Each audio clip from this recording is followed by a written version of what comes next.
Okay, get it on the slideshow.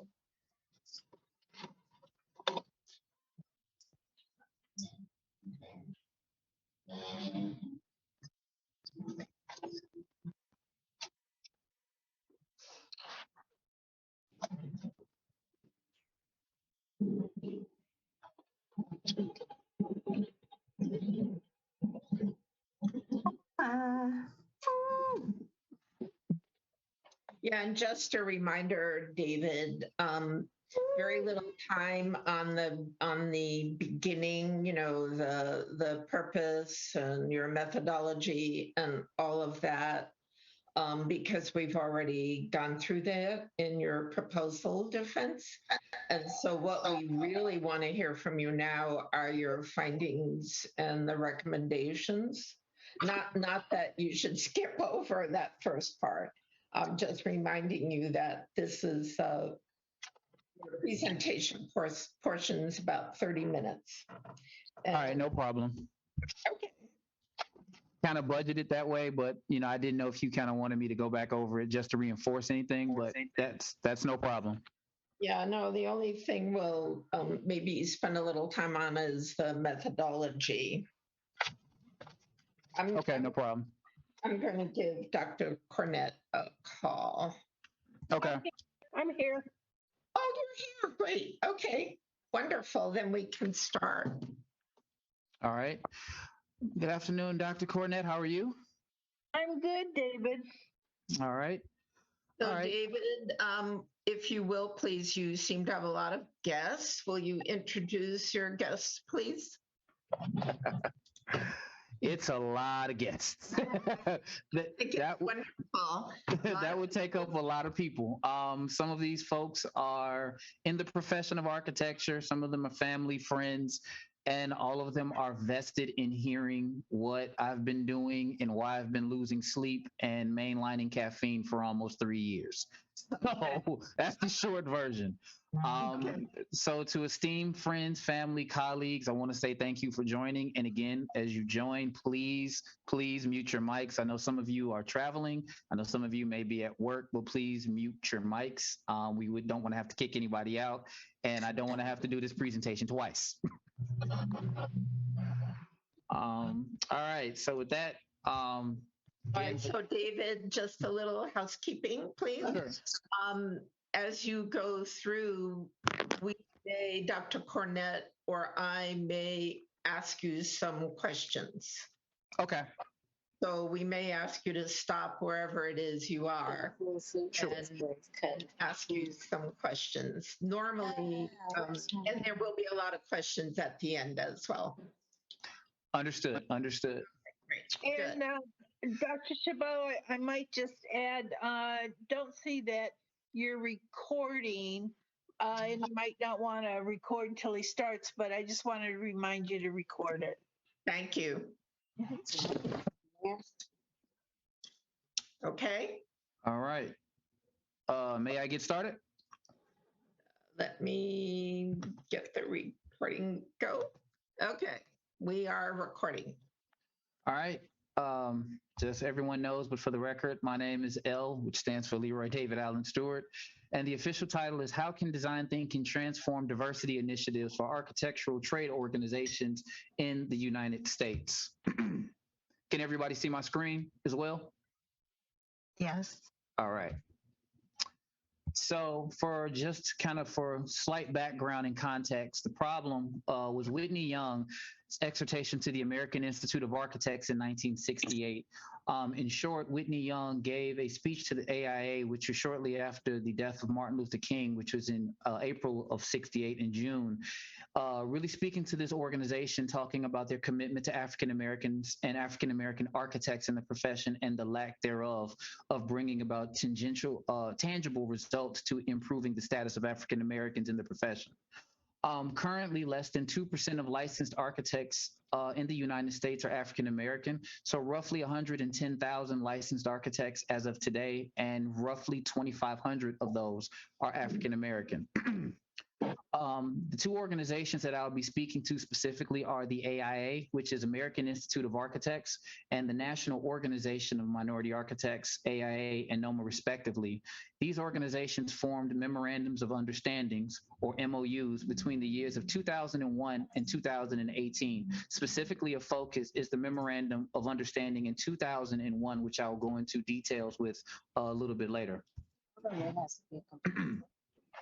Problem, the study was done to bring awareness to the lack of African American architects in the United States.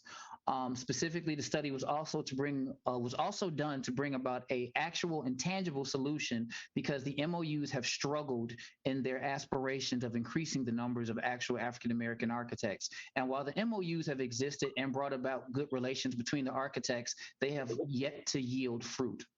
This study is also relevant because of personal observations of many who are in the career field and the profession of architecture who have been discouraged, and those who are looking to impact the profession and understand how can they increase the numbers of African Americans within the profession. And again, I'll briefly go through the literature-based literature review. The architectural history of the United States is very interesting in terms of the AIA. So briefly, the AIA was founded in 1857, which is 8 years before slavery was ended. The first African American did not join this organization until 1923. The first architectural school that was created was MIT, which was founded in 1868. The first African American graduate did not come out of that till 1888, post-Reconstruction. The first architectural program that was founded was Tuskegee University in 1893 by that same graduate. Whitney Young's speech that was referenced in 1968, the premise of it was to engage the profession and better understand why the profession was not engaged. And I'll summarize it briefly by a brief quote that comes from his speech, where Whitney Young says, and I quote, "As a profession, you are not a profession that has distinguished itself by your social and civic contributions to the cause of civil rights. And I am sure this has not come to you as any shock. You are most distinguished by your thunderous silence and your complete irreverence." Again, going back to NOMA and AIU's MOU in 2001, the goal that was started by NOMA's president at the time, Paul Taylor, and the AIA president, John Anderson, was a goal of having 15,000 Black architects by the year 2030. We are at 2021 right now, and as it stands, we're at 2,500 architects. So we have fallen woefully short. And that was the basis of kind of jumping into the research to figure out how can we bring about actual results for that. One of the things that is the particular, I guess, tool of choice that was used was design thinking. Design thinking, again, without belaboring the point, has multiple versions and variants that include the IIT school, the Design Management Institute school, the IDEO school, and the D School of Stanford. For context, for more, you can Google some of those, but the particular variant that went with here was the D School variant of design thinking. The steps in that variant include empathy, defining, ideation, prototyping, and testing. And briefly, diversity was very important to this study, as both of these organizations are very passionate about diversity. Diversity in this country has been something that has been a hot topic, whether it's discussing diversity of opinion or diversity of demographics and such. Diversity in business is something that is also being talked about, as design thinking has been introduced for some of that discussion. But specifically in diversity in architecture, architecture has struggled with actualizing diversity. Between the years of 1968 and 2001, there was a scholarship, for instance, by the AIA, which was actually renamed the Minority Scholarship, even though diversity in this case was initially focused on African Americans post Whitney Young's speech to the AIA. The culture of architecture has been one of elitism, including in academia. So often many do not see themselves in a profession, and the indoctrination of architecture includes various cultures that often do not look like many people that are being discussed in this study. The leadership of NOMA and AIA are looking and have been working together to try to bring about the future of diversity of architecture, but specifically to African Americans and the growth of that number. From that first MOU, they have struggled. Getting into my actual study, my study was qualitative. those who are just for referencing, there's a qualitative study, quantitative study, and mixed methods. I chose to focus on qualitative and to focus on what is called a phenomenological study. In a phenomenological study, there is interviewing and kind of understanding the phenomenon of the individuals or the participants that you interview to kind of better understand and surmise their experiences. And I chose that because there is a lot of unique experiences as a smaller group of individuals, particularly a small minority of architects, particularly African-American architects, and understanding the group, that what got them there, what motivated them, and then interviewing them to get a better understanding. Specifically, within a phenomenological study, there's what's called an interpretive phenomenological analysis and a descriptive phenomenological analysis. Based on research, I went with a descriptive phenomenological analysis because I didn't want to interpret their views so much as to understand and gather it, and then after gathering the information, reviewing it, and then surmising what were their experiences are, which was kind of conducted through the research. Specifically, the research question that guided the research was what factors impact the low number of African Americans architecture, and how can design thinking be a tool for diversifying the profession of architecture in the U.S. through increasing the number of African American members in architectural trade organizations. And for context, the trade organizations that are referenced are AIA and NOMA. So again, a phenomenological study allows one to capture and categorize phenomena and experiences. Again, referencing this small group, my participants roughly amounted to 14 participants total that were culled for the study. And each of them had various experiences and backgrounds. They're united by all being African American, and all of them are licensed architects within the United States. Questions that were gathered was 23 questions were designed for them to surmise their experiences, all of them inculcating elements of steps of design thinking, of the D school design thinking methodology, to understand how their questions and answers overlaid various steps within design thinking. For triangulation to concur and bring validation to it, it was a focus group done that involved some of the participants as well, to show validity and as well as see the different perspectives of a focus group versus individual interviews to see any similarities and such within the research.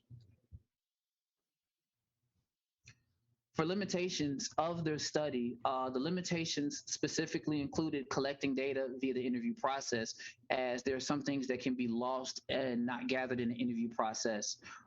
Any biases created by the researcher, as the researcher myself was familiar with organization of NOMA and at one point was a board member, interviewing them as well as just making sure I did not have any biases or any prejudged notions of them, even though some of them I understood to be architects and known for a while.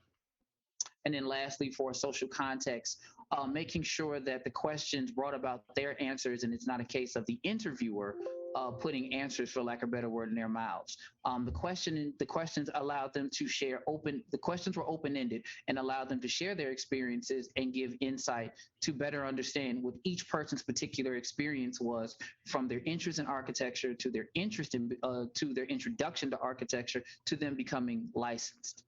Lastly, one of the major impacts of this study was the impact of the COVID-19 epidemic, in that the interviews had to be conducted, as during this time travel was greatly mitigated due to the study versus going to interview in person. These studies were conducted online through Zoom. So that did have an impact on information that could be gathered. The specific delimitations of the study were two specifically.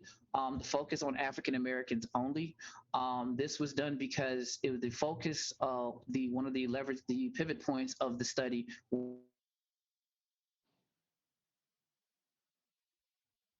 was Whitney Young's exhortation again to the AI. So I wanted to keep that focus and focus specifically on the trajectory of African Americans in the profession over that time from 1968 to current times. The D school variant was selected, and that limited the other versions of design thinking as referenced, including the IIT, the DMI, and the IDO variants, and the IBM version as well. So those were the two delimitations that were selected by myself to keep a focus on the study. The findings of the study. One of the key findings that was the importance of empathy. Again, as referenced, empathy is the first step of the D school version of design thinking. Empathy was important in understanding why people made the decisions they're made. Up to 71% of the participants expressed, that empathy was important to architectural education in the United States. Also, 71% of the participants believed that empathy was important for those who helped them get through their personal studies and their development as architects in the United States. As referenced, education as a leverage point coming from Singh, leverage point being a key point where emphasis can be brought to something to bring about change. 64% of the participants believe that education was a key point of where impact can be made to bring about more change or increase the numbers of African Americans in the trade organizations. The importance of visibility in the profession of the architecture. 57% of the participants were exposed to someone who looked like them in the profession. So that counted to see more people that looked like them. And that was something also referenced by Whitney Young in his speech. And then also outreach should be increased to drive numbers. A few of the questions covered outreach, and 45% of the participants believe that outreach was a driving factor to increasing numbers in the profession of architecture. Outreach in this case being reaching out to younger people and just showcasing the profession as an option. Some of the participants even personally expressed that just like seeing LeBron, that's an option in basketball. Seeing famous rappers, they know that is an option, but they don't see anyone that looks like them in the profession. And many felt that outreach and organizations should do more to engage and actively showcase this as a career option, the way we show other career options to other groups, particularly African American youth. Entrepreneurship and firm ownership being desired by African American architects. 64% of the participants at one point in their academic journey and professional desired to be firm owners, but did not know where they could reach out to and how to become a firm owner. So a lot of individuals found it important to be an entrepreneur and to own their own firms, but there is not a clearinghouse or something specific to developing that if someone does become properly licensed and become a licensed architect, how can they become an entrepreneur and how can they become an actual firm owner? Mentorship being important to African American architects. 71% of the participants believe their biggest impact on the profession as African American architects is mentorship, meaning that they found it important to mentor others as they believe they've gotten to the profession, concurring and agreeing with empathy that someone helped them. Therefore, they should give back to others going through the profession, and they should do the same. Also, a key note in this study was design as a word, as a thing, if you will, does not have a concrete definition. 54% of the participants did not agree on an actual definition of design, whereas 21% believed that it was problem solving, and the remainder believed it was creating something. So design has to be defined and a concrete definition to better understand how to impact and how to create and develop within this profession. More funding is needed to benefit African American architects. The areas of focus that were used in this study were particularly outreach, as mentioned, where outreaching and making people aware of the profession, education, which is specifically focused on undergraduate and graduate education of becoming an architect, licensure, which deals with the process post-education until you become a licensed architect, and lastly, entrepreneurship. More funding is needed to benefit African American architects and to develop a pipeline, a consistent pipeline to create more African American architects, whether it's scholarship development, whether it is a program to specifically develop African American architects and entrepreneurs, or even helping pass what is called the AXP, which is the licensing exam. Collateral organizations of architecture should be more involved in the efforts of increasing African American architects. In the profession of architecture, there is now 6 collateral organizations, which is the ACSA, which is the Association of Collegiate Schools of Architecture, which focuses on developing schools of architecture and the curriculum associated to it. The AIA, which is, as mentioned, is the oldest trade organization, American Institute of Architects. The AIAS, which is the American Institute of Architecture Students, which is the student component. The National Architectural Accrediting Board, which focuses on accrediting architectural programs, because as an architect, you cannot legally call yourself an architect without having an accredited degree. The National Council of Architecture. The National Council of Architecture Registration Boards, which focuses on reciprocity and allowing architects to practice in various parts of the country. And in the most recent official collateral organization, after existing since 1950, has now been accepted as NOMA, which is the National Organization of Minority Architects. These collateral organizations have existed before NOMA and have not done much in the efforts of actualizing development. MOUs have been great for partnership, but there has been lack of action to actually bring that about. And these organizations, in a time of diversity, must do more to bring about that. While in the cases of George Floyd, where everyone makes statements, the statements ring empty if there is no action done. One of the more disturbing things of the study was that the participants felt that African Americans will benefit the least from diversification of the profession. The participants also believe that white Americans will benefit the most from diversification of the profession. One of the things that was referenced in by the participants was Martin Luther King, where Dr. Martin Luther King said, and I quote, "We are integrating into a burning house." The profession of architecture is having the same issues in 2021 that Whitney Young eviscerated them for in 1968 and have yet to bring about that. The AIA developed a scholarship specifically after the Whitney Young talk, and now it has been deemed the minority sponsorship. While diversity is important to everyone, the agreement was to be for African Americans. So again, there is a skepticism that is seen by those in the profession who come from various backgrounds, all a license, that wonder in the end, will African Americans see any fruit of the labor, or will it be empty talk? Future research recommendations. Again, one of the more telling things of African Americans in architecture is, as I mentioned before, there's roughly 2,500 African Americans. At recent research today, as I looked at the site that tracks this, there are 532 African American women that are licensed architects in the United States, and the population where the African Americans compose roughly 18 to 20% of the population. A question, there's opportunity to better understand why are there even fewer African American women in the profession, and what could be done to change that. Design thinking can be applied, design thinking research being applied to other ethnicities, such as the Hispanic, Asian, and Native American communities. Can a specific version of design thinking be to increase those numbers? As recent as 2020, there are only 8.9% Hispanic architects in the profession. So looking at, for future researchers, how can they increase the number of the Hispanic community, which is the largest growing population in the United States? What can be done in other areas and other marginalized communities to develop those groups to have a bigger say in the built environment? Practical recommendations are the following. Incorporation of African American contributions to architectural history courses. One of the things that was noted by many participants is that many of them did not see themselves in college. They did not see African American educators, and often they were one of maybe one or two in school.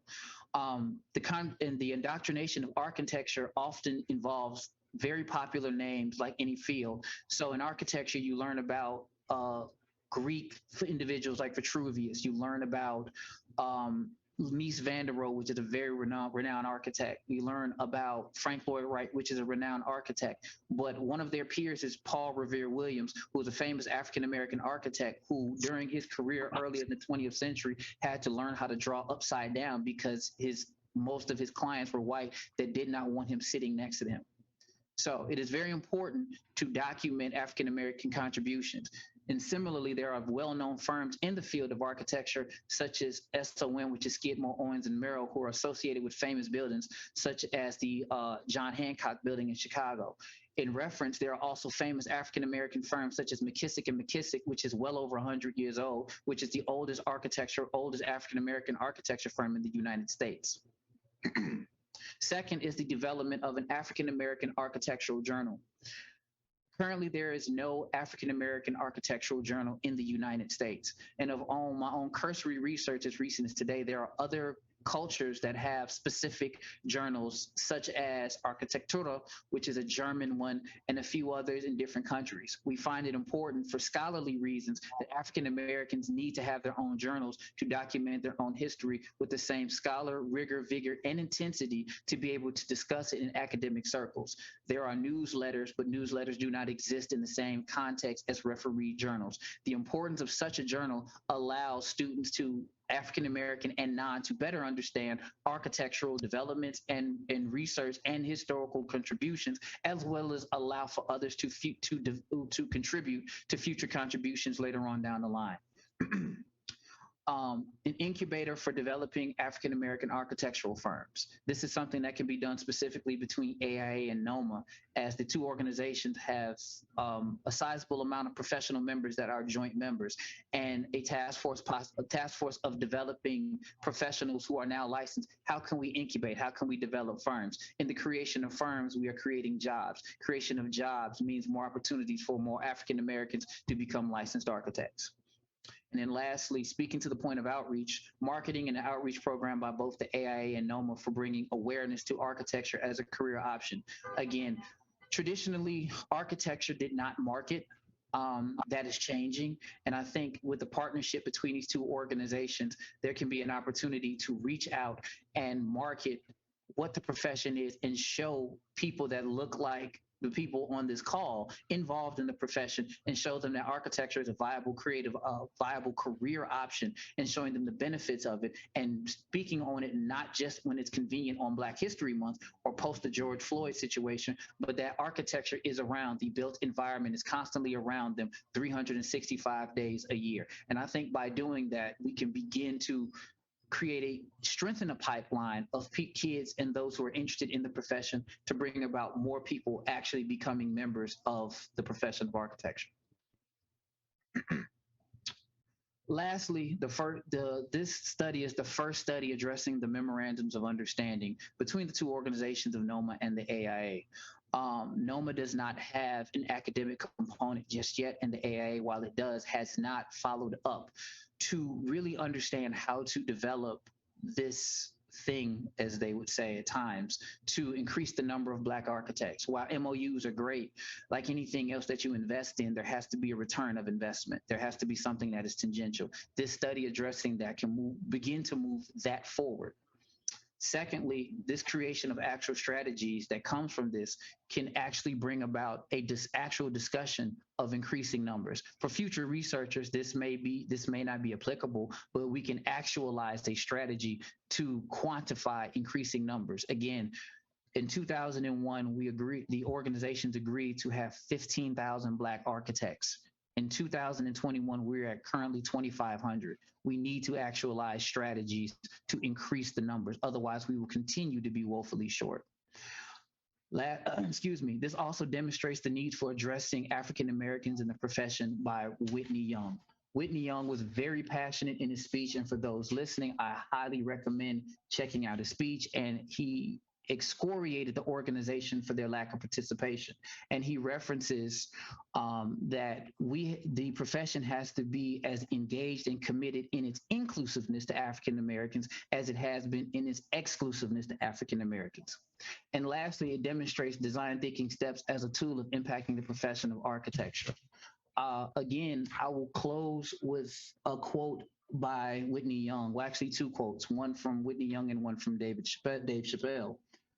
Specifically, Whitney Young said, and I quote, "We are going to have people as committed to doing the right thing, to inclusiveness, as we have in the past to exclusiveness." And I will close this with a paraphrase from Dave Chappelle by saying, "Architecture, please stop punching down on my people." Thank you. Any questions? All right, well, thank you, David. That was really well done. Very thorough, really well presented. So what I'd like to do is both Dr. Cornett and I will ask you questions, and then we'll open the floor to all the guests for questions and comments. So Dr. Cornett, you want to pose some questions for David? Sure, I have a couple of questions. And David, I wanted to say that your presentation was really good. I really enjoyed it. It was very, excuse me, it was very succinct and really good presentation. So thank you for that. I do have a couple of questions. I just was wondering, you mentioned that you did a focus group for as part of the triangulation for your study. Was there any new information that came from the focus group that didn't show up in the individual interviews? Yes, specifically the importance of entrepreneurship and licensure came out of the focus group more than it did of the actual interviews. The participants in the focus group found entrepreneurship to be very important as a step for the end of the pipeline for having more participants to be in the field and controlling and being able to hire more African Americans to have opportunities to be in the field. Okay. And can you tell me, so from this study, what did you find that was different? Some, maybe just two or three things off the top of your head that was not in the literature that you did. What were some new forms of information that you discovered? Specifically, the importance of licensure was one. The literature, while broad, didn't make a connection of licensure and specifically to entrepreneurship from a business standpoint. Because in the profession of architecture, licensure is seen as become a licensed architect. But in this specific context, becoming a licensed architect and then becoming an owner of a business did not kind of come about till I did the study. Secondly, also that kind of jumped out independent of the study for me was the historical connection of things, not just the dates that I referenced, but the nuance of understanding history and how African American history overlaid that, and then how African American architectural history overlaid that. The study allowed me to kind of dig in and understand, for instance, African American contributions to the built environment have been noted before the end of slavery with shotgun houses and things like that, and what that meant to the built environment, whether it was the development of the White House, whether it was the houses of Paul Revere Williams that, for instance, he designed Lucille Ball's house, and things like that. It was things that they were there, but to kind of see them all connect kind of gave a historical precedence and a history that I think I definitely didn't know about. And it widened my eyes to a lot more of historical contributions. Okay. I wanted to say that I really liked your recommendations for future research. You were very definitive in your presentation, and you need to make a few revisions in your paper because the paper is not as definitive as the way you presented it. So, but I like your recommendations. I will say that. And then the other thing I wanted to ask you is, now that you've gone through this process, if you were to do this study over again, what would you do differently? First off, that sounds like a parallel universe of torture. So I'll be careful thinking about that. That said, if I could do the study over, I would have liked to have not been as impacted by COVID. I had personal things I had to overcome as well, including passing of my father last year before proposal defense, my own health issues at the end of last year. And if COVID wasn't around, I would have loved to travel and meet some of these people face to face and interview them in their space, because I think there is a nuance. I mean, ironically, we're doing this via Zoom. I think there is a nuance of conversation and things that can be gathered and surmised that face to face gathers that a screen cannot capture. I'll agree with that. Thank you. And again, it was good. I really enjoyed it. I'll turn it over to Dr. Chabot. Oh, thank you, Dr. Cornett. Thank you.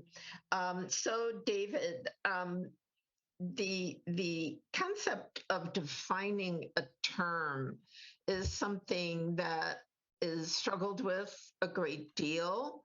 So, and I agree with you that the term design should really have at least a, I doubt it would be universally accepted, but at least well accepted definition. So how would you propose going about getting a definition that could be offered for acceptance? Well, I think you would need a lot of money to travel and talk to a lot of architects, number one. Okay. Number two, I think kind of just gathering as many definitions and seeing what sticks, because design, as referenced, some people see design as problem solving. So design may not be a tactile thing. Problem solving is, okay, I'm hungry, I need to go get something to eat. That could be seen as design. For some people, it could be creating something. So what are you creating? Creating a building is one thing. In fact, the original term of design thinking came from Peter Rowe from Harvard University, which focused on architecture. So I think beginning a discussion on design within the profession, and even those without the profession, I mean, that could be a very long longitudinal study, but I think over time we could eventually narrow down something. And I think also considering background experiences contribute to how you view design. And I think that's what's going to make it a slippery slope. But I think over time, if we begin at least with those who work in a creative field, we can define design, and over time kind of massage it down to go, okay, it's composed of these things, and if these things are done, then it is considered design. But again, that is a very difficult issue. And I think it's its own longitudinal study that someone would have to be willing to contribute a lot of years and time to. Well, I would think that the term has a lot of value, It does. particularly since you are basing the transformation that you envision coming through design thinking. So I can't help but wonder about taking that concept to some conferences, NOMA, AIA, doing presentations. You may want to do a little research on how Burt's Bees, because when they entered the field, there was a lot of differences in the definition of natural.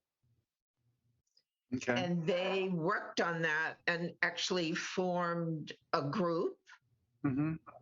So it's something you may want to research with regards to how Burt's Bees went around and developed it's not fully accepted, certainly, but we don't expect that really from anything. But it really gave them some concrete ground to stand on in saying that their product is natural. So I'm thinking that without something more firmly defined, that you may find selling design thinking as a tool could benefit from also addressing the definition. I would agree with that. I would agree with that. And I think, it's interesting you mentioned that as well, because design thinking has a more succinct variations in the word design, which is ironic. Okay. As I said, I was able to find 5 succinct versions of design thinking. And again, some of the people on this call are in architecture, have worked in it, currently are practicing in it. In fact, one of my good colleagues, Dr. Daniels, is on here, and he personally wants to congratulate you, Dr. Chabot, because he said, I wish I had you for an advisor. That said, you would get a very different definition of design from the people on this call. So you bring up an interesting point of kind of working through design thinking to kind of work backwards as an actual definition of design. So I think there's an opportunity to explore that. And I'm looking forward to exploring not only design thinking specifically, but also the importance of, increasing the numbers of African Americans in the field. So there's a lot of opportunity that, once I gather some sleep, I look forward to engaging in cogently and happily. I might also add, one of your recommendations was a peer-reviewed journal and I was thinking Dr. while Cornett you were froze. having this discussion that that might be one of the topics for that discussion. The American Marketing Association, for example, 30 years ago didn't have a formalized definition of marketing, and until the American Marketing Association journal came out, that's where they consolidated that definition. Of course, there's variations and all of that, but that peer-reviewed journal might also help with that. Agreed. And one of the motivations also for that study is exchanges that you're talking about, Dr. Cornett, that with a academic rigor and vigor that currently does not exist, as referenced, that even down to and as someone who's been through architectural school, there wasn't many references to any architectural journals that I could find African American stuff for. And I think one of the things that this study and working with Dr. Chabot has shown me is the rigor of academic research. And I think that if you don't, for instance, you can't just reference newsletters in something like this. So it invalidates the research because you can't just pull it off the internet. So it's very important to be able to have something like that so it can exist for future people that are coming afterward that say, hey, I want to research African American developments in the profession. Well, where can I do that outside of kind of not a spoken word history, but something that is documented? That's super important. And you're right, design can be discussed there, design thinking can be discussed there, and many things within the African American community and the built environment can be discussed there and then exchanged amongst other cultures and in other journals like the AIA or marketing. And I'm very familiar, Dr. Cornett, with the AMA, as I'm a member and been a board member of the AMA for a few years. So I know how that process went very well too. Okay, so the other thing I'm really curious about, David, and would like to see something in the recommendations is that final, can you go up a slide or two where we talk about where African Americans benefit least and white Americans benefit most? Sure. There. No. I forget where it was. I know exactly where it is. Okay.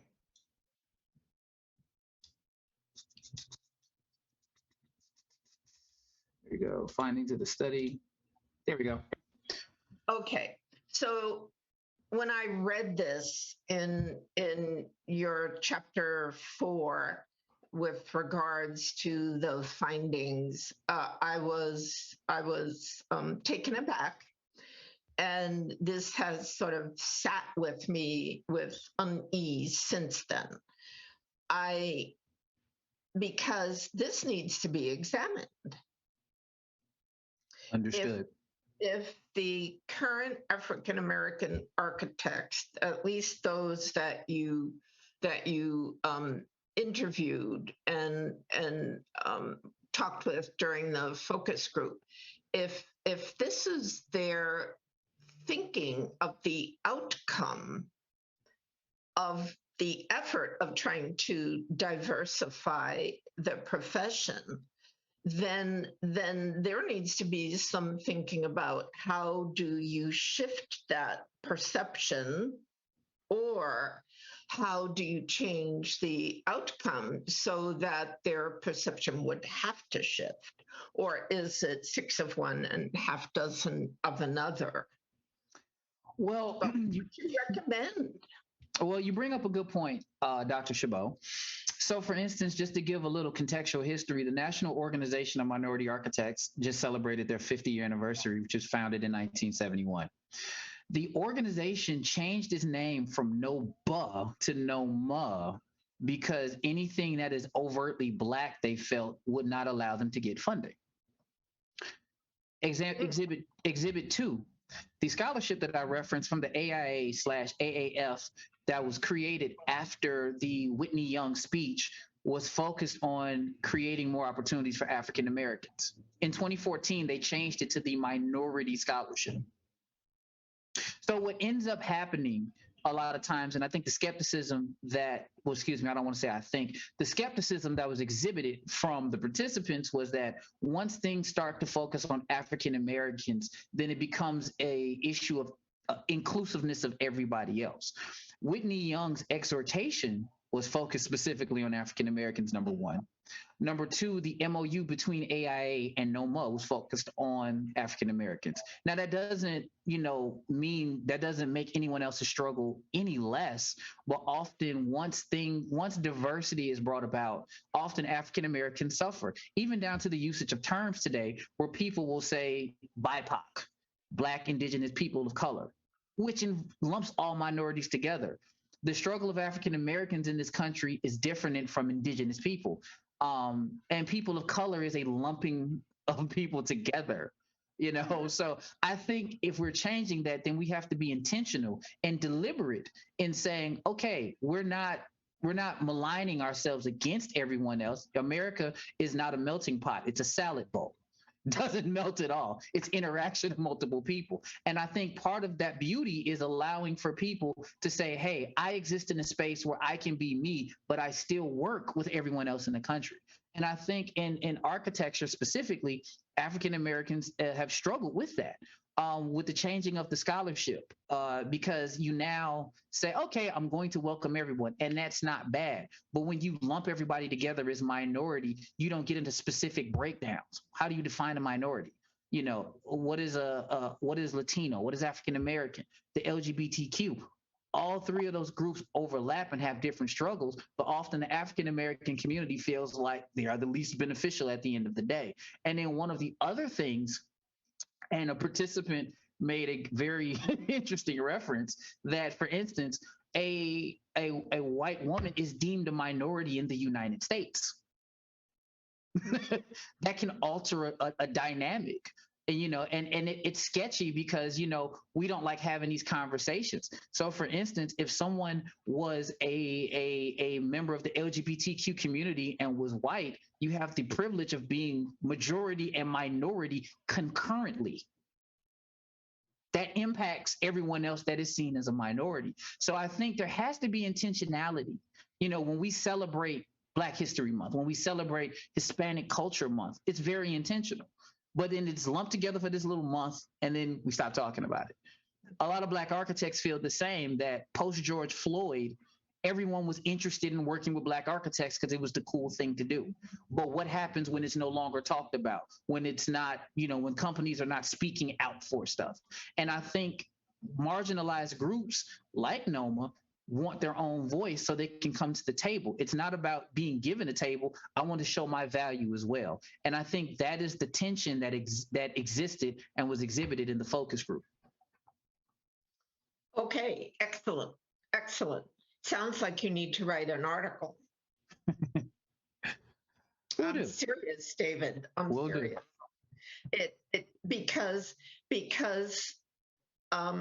to have that outcome transform, thinking has to change. And how do we change thinking? Normally through education. Mm-hmm. And I don't necessarily mean formal education. I mean dialogue. Mm-hmm. And this country struggles with real race dialogue in any capacity, because we have to understand that diversity goes more beyond appearance. There's diversity of opinion. And the culture that we exist in, if you disagree, people almost see you as phobic. And that's something that everyone has to be able to talk through. You know, I have friends that sit on different political stances from myself, but we're still friends. We just don't ideologically agree on things. But we've come to a point where the minute we disagree, we can't have exchange and grow from it. And in architecture specifically, I know my own experiences of speaking on certain things where me disagreeing impacted me in very various ways. That, okay, I'm okay with disagreeing, but can we grow? And what's dangerous about disagreeing in architecture is if you have people that believe in ideology that, as I referenced Dave Chappelle, punches down on my people, these people impact the built environment. So you have a difference of opinion, and you have things like redlining that existed in Chicago. You have things where people have exhibited racist and stereotypical ideologies to divide African American neighborhoods, putting expressways through these neighborhoods, the creation of projects. So it's one thing when we're differing and we're having discourse. It's another thing when we're differing and you have the power to impact the built environment and how and the way people move. That's a very dangerous thing. So I think people have to be willing to engage and listen and exchange. And if we can't exchange, then Whitney Young's speech in 1968 is still falling on deaf ears, which is the very reason that my study came about 50 some odd years later. Mm-hmm. Mm-hmm. Oh, I totally agree. Totally agree. All right. So let's open up questions and comments to all of your guests. All right. The floor is open to anyone who wants to ask a question. All right, Christopher Skull. Good evening, Dr. Stewart. How are you doing? I'm doing well, sir. About yourself? I'm doing well. Thank you. First of all, that was an excellent presentation. I know you've been talking about this for a long time, so I'm really glad to see that you're getting your voice heard. And I really appreciate the thoroughness of your study. I'm curious because we both are very interested when it comes to the architectural field, and we've had these conversations about design in general. And when you talk about the inclusiveness, or rather the lack of inclusivity of design, especially when it comes to African Americans, how far into, or how early, I should say, should this conversation start? For instance, should it only begin freshman year, in which people are exposed to this is what an architect could look like, or this is what an architect could do? Or should it go as far as like career days in an elementary school, or STEM summer camps? What are some of the things that the people that you interviewed, what did they say? What were their thoughts? Great question, Christopher. I would say number one, the people in the study felt it was all of the above. And as I referenced earlier, I went to STEM things and career days in high school, and I was blessed to have mentors who were in the profession who I probably gave a lot of gray hairs to early on. But I also reference exposure. A kid of any nationality right now recognizes Michael Jordan and LeBron. Why? Visibility. A rapper like Jay-Z can be recognized even by people who don't listen to the music because of visibility. Visibility counts. And I think that, in the case that I went to, I'm probably an outlier in that I went to a high school in Chicago that focused specifically on graphics and architecture. I'm an outlier in that I had people that I happened to run into that were in it. Not many people can say that, because over my time, I've run into many people that would tell me, I wanted to go into architecture because I knew how to draw, but no one told me. I wanted to become an architect, but I didn't know where to go. Or I wanted to become an architect, but they told me to go in engineering. To me, that we have to show that as an option early. I mean, most kids play with Legos. That's a great starting point. kids are impressionable. They point at buildings, have that conversation. I mean, we've taken things out of school like cursive writing, which is another story in itself. But at a younger age, we know technology. Show kids buildings. Show kids, okay, this is a house. This is what you live in. People make these houses. People design these. The school that you're in. Ironically, we are all encompassed by the built environment, and most people don't know the people that make the built environment. We have to change that narrative. Excellent. Excellent. Thank you. Is that it, Christopher? Yeah, the only other follow-up question that I would have to that is in addition to discussions of design theory and history, which are very important, there's also the hard skills and access to technology. And this idea of access, I see is very disparaging. And I wanted to know what your thoughts are. How do we give kids access to learning how to use the tools that we need for design, not just for drafting and modeling, but even larger applications like 3D printing and construction? What would you say to resolve that? That's another awesome question. And you and I have specific history in that with the university in question.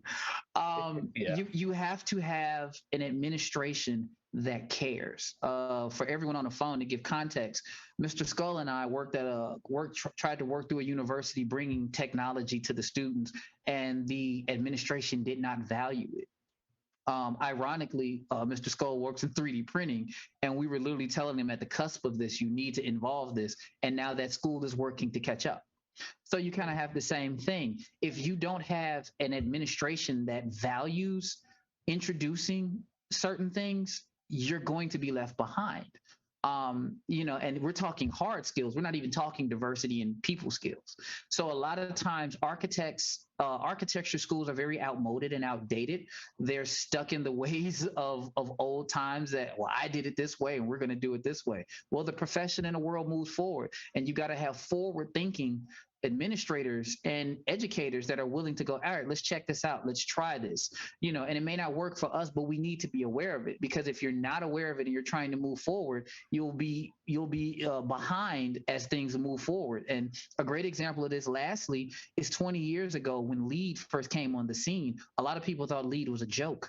And now people are scrambling to get LEED certifications, because it is an important thing to have for the built environment. So you got to have forward thinking individuals. Okay, David, there's another couple hands raised. Sure. I see Dance Legs, and then I think I saw CJ Stewart. Dance Legs. Good evening, everyone. Hopefully you all can hear me. Yes. First of all, I'm really speechless, which is something that I'm usually not. Just because of the facts and the information that was presented. I think there was certain areas that I was not really made aware of. And I think that definitely leads into what literally this whole panel has been saying. So I guess my main question, or the question that I have been itching to ask is, so I am a person who is in the industrial and the organizational side of things. So I'm always constantly having to go over policies, procedures, things of that nature.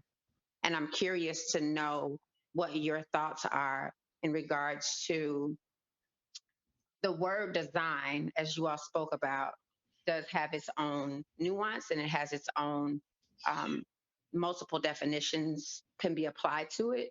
But I'm wondering, do you believe that,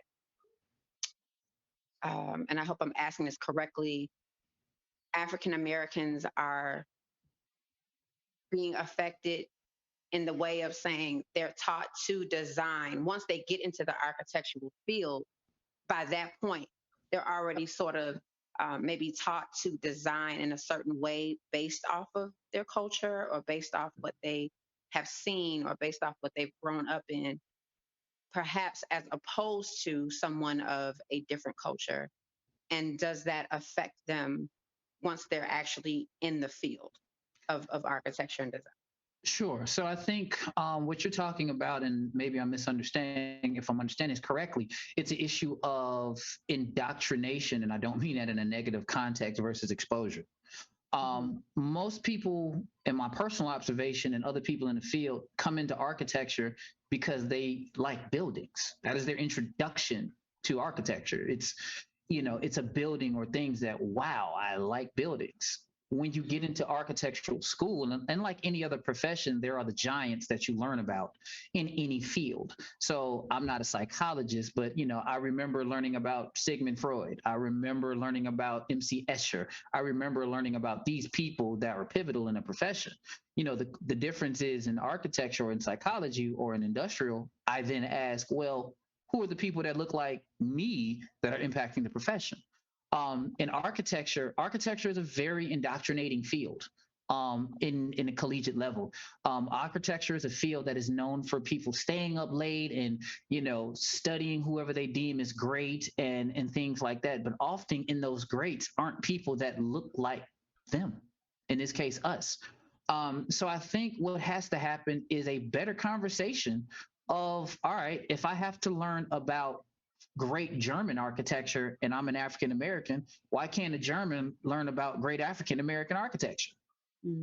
That's very important, because just like myself, I would probably deem myself postmodernist in the things that I like as a designer. I went to school in Germany at one point. I learned about the Baja, and I learned about everything else, Walter Gropius, Mies van der Rohe. My question then I retort to anyone who's German is, did you come to the United States to understand the importance of shotgun houses and why houses were made that way? Did you come over to the United States and understand how African Americans have created things such as hip hop from two tables and a microphone to better create something out of nothing? That exchange is not duplicated, or it's not a reciprocity. So the question I then retort to anyone is, learn the culture of others with the same vigor that others have to learn what we deem is standard. Okay. Okay. Nope, that's perfect. You answered it. Thank you. I also saw, I think CJ Stewart had his hand up at one point. Yes, I just wanted to say, first off, man, we are very proud of you. You are killing it. You're doing an amazing job. I know we had conversations over the summer while visiting family. I never got to ask where you got the idea or the thought process for this dissertation. That's good. Now that's a good one. I am not a licensed architect. Everyone knows me, knows I worked in architecture, but I'm not a licensed architect. Worked in the field for a long time, still work on it. In fact, some of my coworkers are on here, so I want to say shout out to them. But I've known people who've been in the field, and I've known the things that they've gone through, and I often fight for representation. And no one on an academic level ever had this conversation. It's held in NOMA. We're often talking about, well, we need to be represented, but I found a white space, if you will, of no one is having this conversation. And when I thought about this, and Dr. Chabot, her and I have been good friends since November of 2016 now.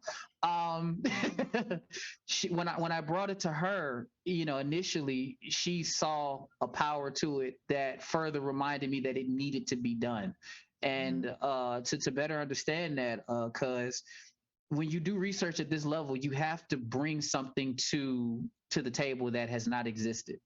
And this to me was important as a contribution, that if I was to walk away from architecture today, I have contributed to a field that I have chased since 12 years old. That's why I did it.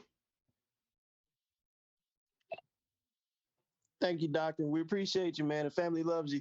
No problem. Tanisha has her hand raised. Hi, Dr. Stewart. How are you? I am well. About yourself? I'm good. Super proud of you. My comment was more about when you spoke on mentorship and having a good mentor, or having a mentor period when you're entering into this type of field and everything. Also, there's another side of that, which is something that I think a lot of African American children are missing. I work with children, and so also with that is encouragement. And sometimes parents, depending on your demographics of your home, they don't know how to encourage. They don't know what to say because it didn't happen for them, and so they did the best that they could. And so when you don't have that encouragement, and then also it's also like a self-fulfilling prophecy where you might be in a home where they're telling you, oh, you'll never be anything, you'll never do anything, and you won't amount to nothing. So then also they're fighting a mental battle as well as a educational battle, trying to get through school, trying to motivate themselves, and then also then the race barrier. So they're all of that together, um, stirred together is just mess. And also not only that, we need more male role models, because then they can also see people going, men in these roles and showing them how it's done. And then also, I mean, not that women can't be role models, but we all know that there are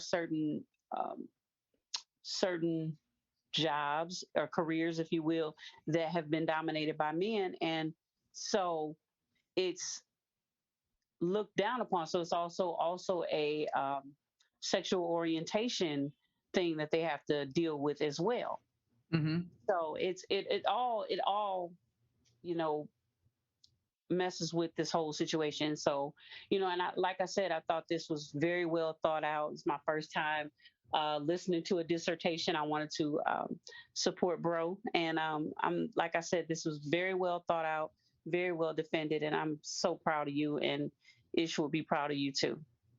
Thank you. Thank you very much. You understand the background that I have. And like I told you earlier, I'm wearing his watch right now. So he's the reason I'm a watch collector. And I'm greatly appreciative of that, sis. Greatly, greatly appreciate it. Brother Wood, Alex Wood, and then Susan. Brother Wood? Well, let me be the first to say, Brother Dr. Stewart, I am so tremendously proud of you.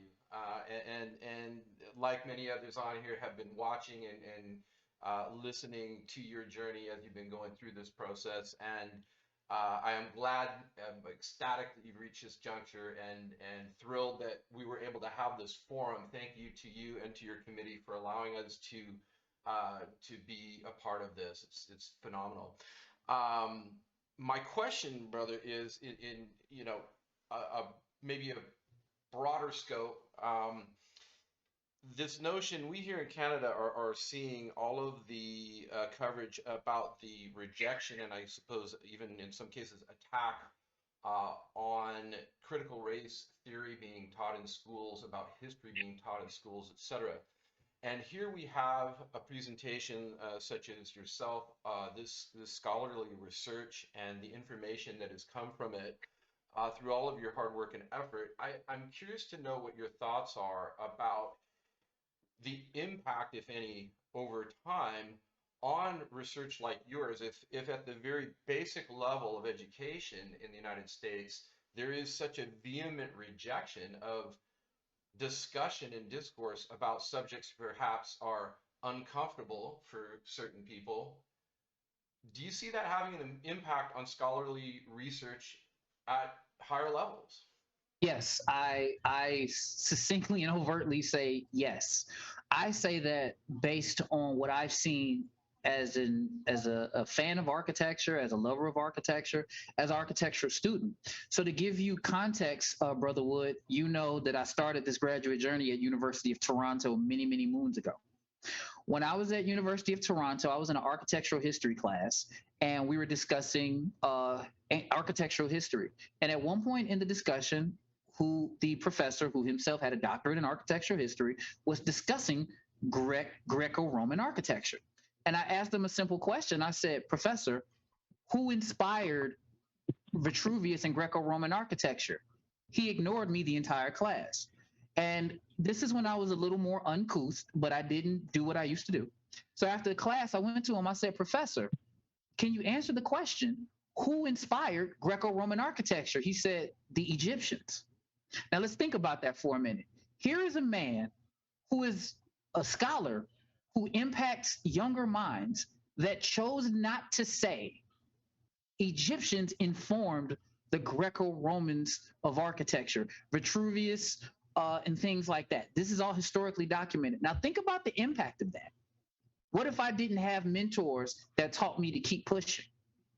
So absolutely, this was in Canada 2003. This same issue is happening today.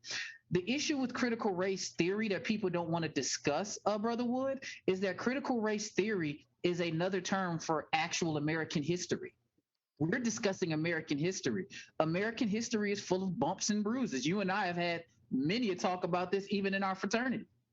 And until we're able to have a cogent and fair and honest debate, we will not grow.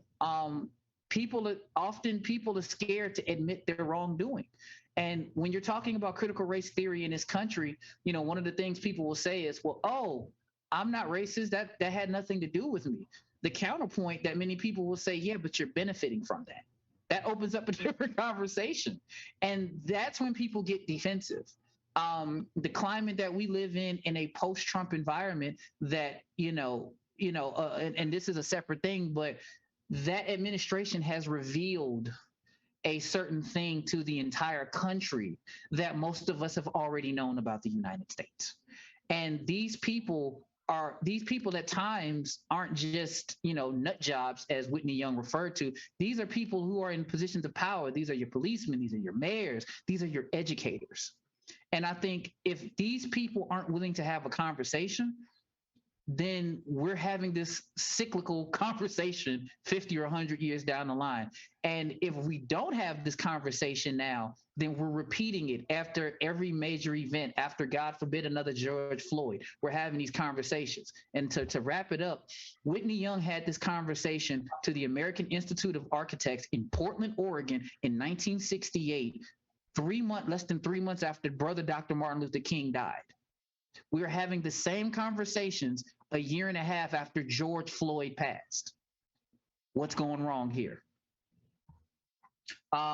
Susan, and then Tammy. Well, I want to say thank you very much, Dr. Stewart.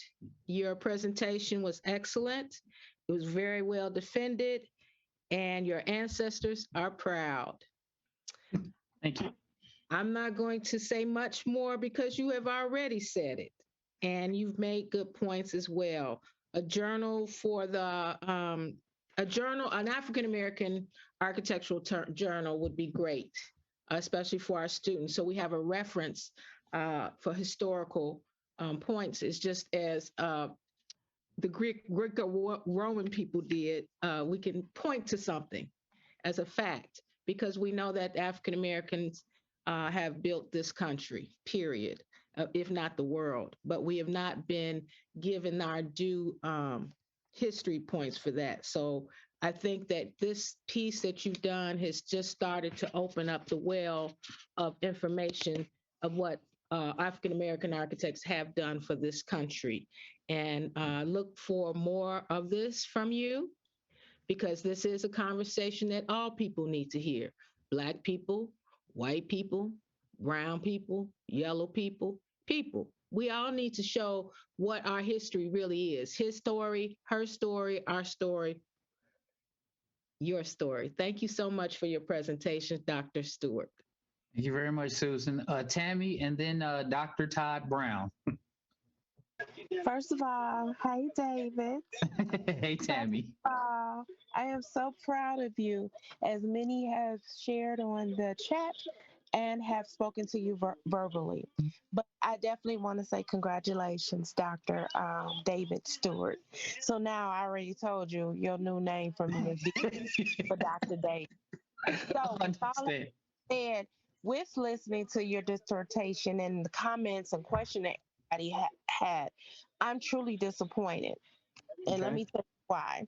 My disappointment is it's been 36 years. I started out in school because my father is a well-known minority contractor. So I grew up in the construction industry. as a little child, and as you said, I was always fascinated about the buildings, about what I would see on the job site. So that's what made me want to go into architecture.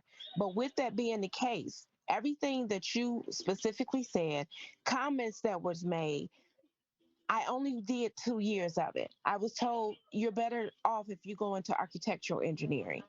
As a woman, um, it disappointed me.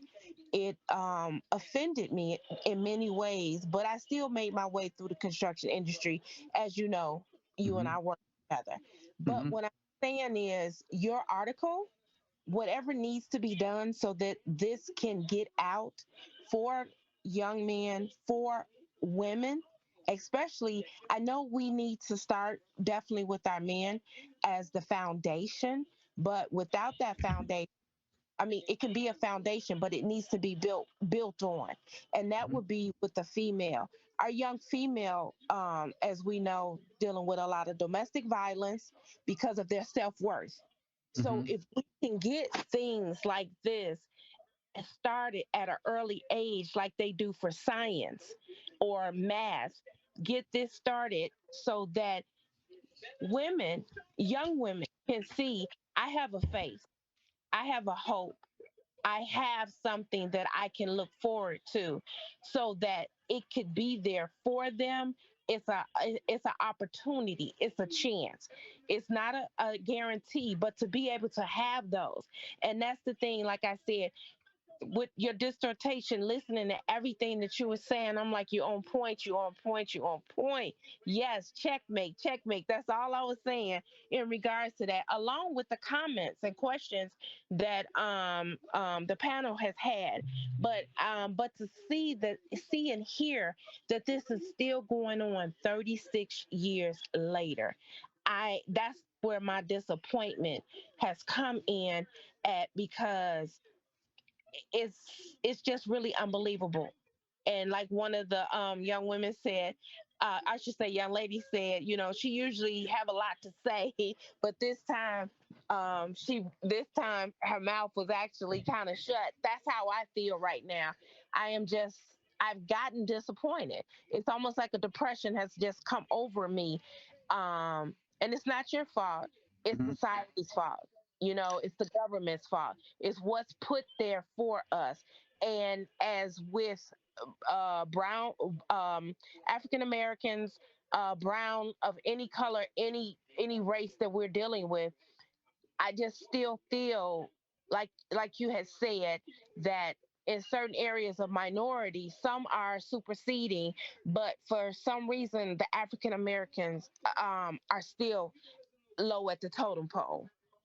Yeah, you bring up a great comment, sis, and thank you for that. And one of the things that's why I recommended in my future research was the low numbers of African American women in the field. And again, you and I work together, so how few project managers, how few assistant project managers that impact what it is we do.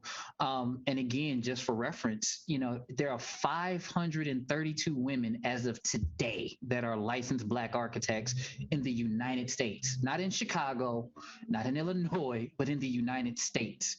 There's no words for that. And I think one of the things that also has to be done is to the point of empathy, and you know this about me, Tammy, is that empowering those around you.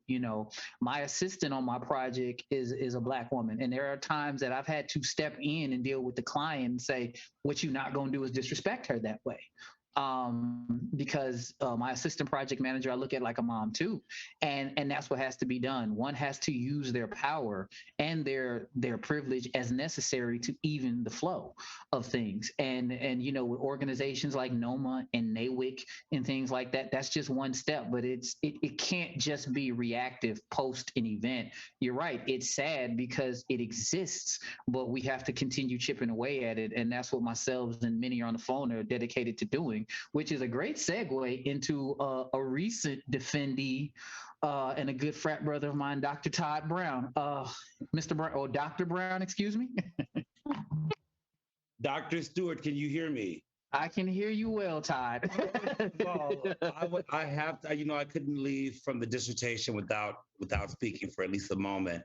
I want to congratulate you, brother, Dr. Stewart, on an amazing defense. I looked at your background and I knew immediately this is the UIC School of Architecture, where we met over 20 years ago. Yep.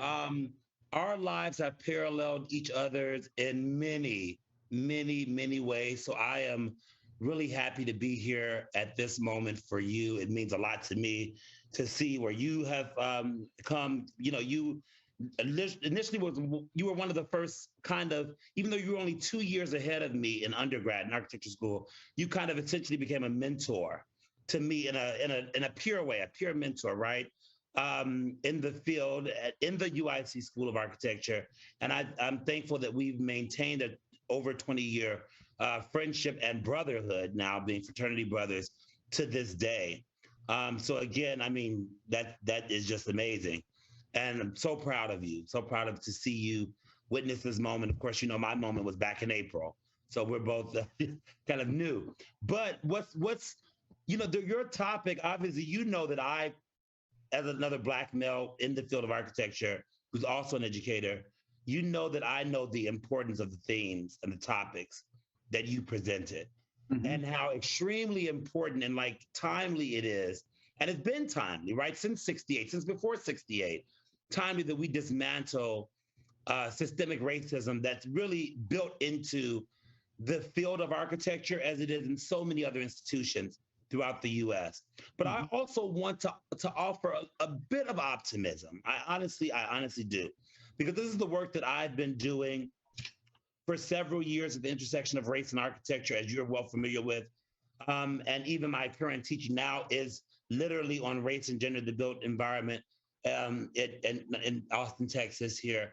But I will say this, while the field of architecture, we still have, I will say, miles to go. The optimism that I want to offer is that I have, and I'm hoping that you have as well, and other members who are here, part of the defense, that they have noticed that there has been a radical shift within the field. Does that mean that that shift is not decades overdue? Of course it is. But I want to offer a glimmer of hope, because I am seeing this on the ground in my work, in my research amongst my colleagues. The field of architecture in and of itself, I would speculate in most cases, is thirsty for change. I'm seeing that. I'm seeing that when I walk into a studio and I have all white students from Texas who are graduate students telling me that I've been waiting to have your class.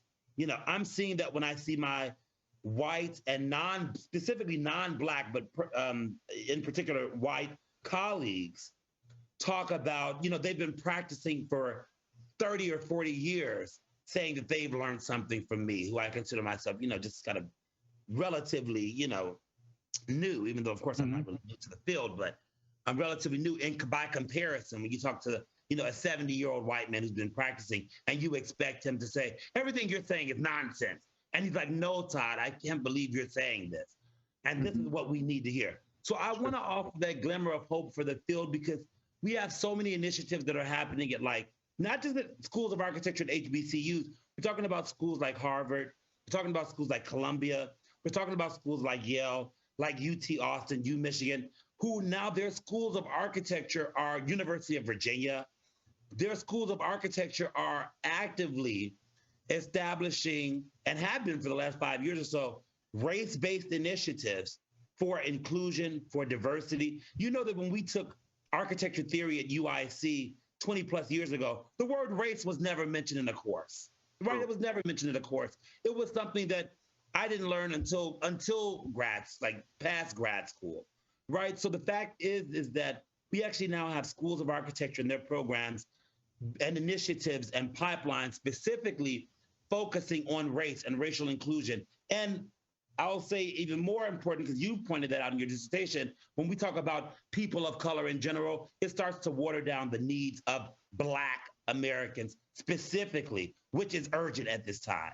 Again, the struggle is important for everyone, for sure. I'm a champion of the rights for everyone, but the needs of Black Americans specifically is something that's important. And I see that happening as well in several schools of architecture. So yes, is there a lot more work that needs to be done? Do we need scholars like yourself, like myself, to continue to push this agenda and elucidate audiences on the urgency of this? And it's bad that we still have to do this, 50 years or 60 years or 70 years after other people. Yes, but I will say that the change, I honestly believe that we are seeking to transform the field and dismantle white dominance and privilege, and Ty, that's happening. It is happening. Sure. I hate to cut you off, but I know we got a few more minutes, and I got two more. I got two more to go real quickly. And if I don't let the next one go, I will not be able to eat Thanksgiving food. So I'm going to let my sister, Shay Stewart Bolay, speak, and then Chloe. And then after that, we will wrap it up. Great. So, sis, you have the floor.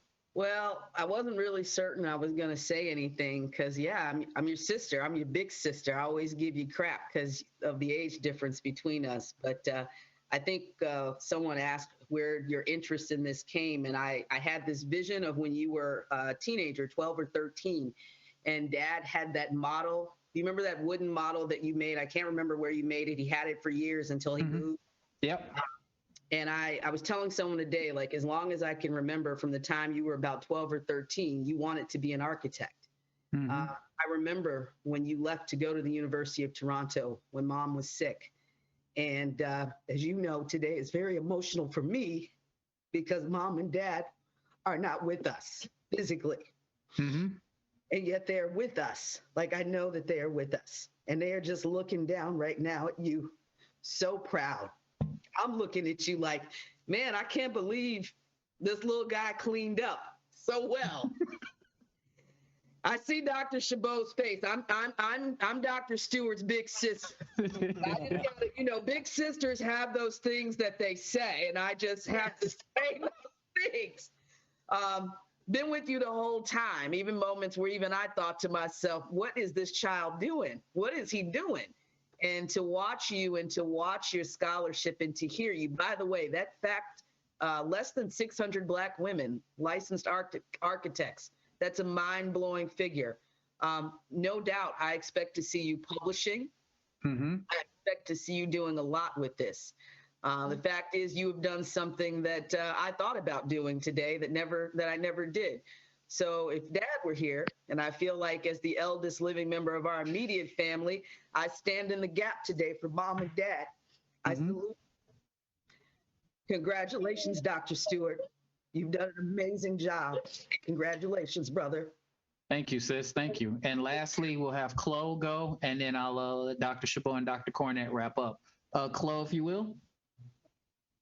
My big sister. Hello, cousin. This is Sharice. Hey. I want to congratulate you, Dr. Stewart. I have sat in on many dissertation defenses, and I have to say, I'm amazed, but I'm not surprised. You are a brilliant young man. You are definitely a creative-minded young man. You go after what you set your mind to. My question for you is, what does your tomorrow look like? Right now, people close to me have asked me that same question, and I will answer it publicly to say the same way I've told everybody else. Go back and watch the end of Infinity War when Thanos was sitting down and looking out at the sun after he had completed his task. And that's exactly what I'm about to do right now. I'm going to sit down and contemplate life. And then after I get some rest, I have a few more things to do, and I will jump back on the horse Monday. But right now, I'm going to marinate in this for the moment. I have no words. It's overwhelming. My sister almost made me try to shed a tear. Didn't work though. I appreciate it. But my tomorrow is now taking this and moving it forward. This was just one step. There are a plethora of ideas that I have, but the next step is to rest, because as my dad would say if he was here, even a mule got sense enough to sit down, and I was tired, boss. So I'm gonna rest, and right now I'm gonna turn it back over to Dr. Chabot and Dr. Cornett so we can conclude. Oh, wonderful, David. And thank you so much. I too have participated in many dissertation defenses over 20 years, and I've never had 57 participants, which is quite wonderful. So I'm glad you reached out to your community, David. Thank you. So what Dr. Cornett and I need is for everyone else to leave so David and his committee can have a conversation. And I really appreciate you all participating and asking really thought-provoking questions. It's what the world needs. Mm-hmm. Congratulations, Dr. Stewart. Thank you, Dr. Brown. Thank you. Thank you. Congratulations. So excited for you. Thank you. Thank you. Mm-hmm. Congratulations. Thank you. Thank you. Thank you. Congratulations, Brother Stewart. Thank you, Brother Mwangi. Appreciate it. Congrats, Stewart. Congrats, Leroy. Thank you. Thank you. Thank you. That was amazing, and it's got me hyped for my own time. Thank you, man. Don't worry, I'm mentoring you, Mo. You're next. Thank you, man. I love you, kid. Thank you. Congratulations, brother. I'm impressed. Thank you, Square. Greatly appreciate it. I'm proud of you, Dr. Stewart. I can't wait for your article to come out. Make sure you get that going. And like your sister said, I'm offering a suggestion. Maybe both of you all need to work on something collectively. Oh, we are. We'll get to that. we'll talk about that offline. Yeah. But congrats, bro. I'll talk to you later. All right. Bye-bye. Excellent work, Cap. Just want to say congrats, Dr. Stewart. Thank you. Thank you. Greatly appreciate it. Congrats, Dr. Stewart. I'm so proud of you. Thank you. Thank you. Appreciate it.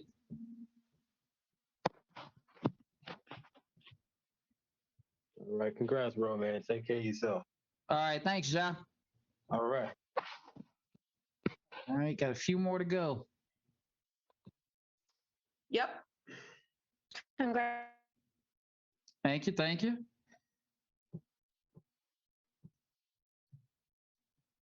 Okay. All right. So, all right. Got a few more to go. So the rest of y'all that are here, y'all got to go. Okay. I can just go ahead and remove people. Sure.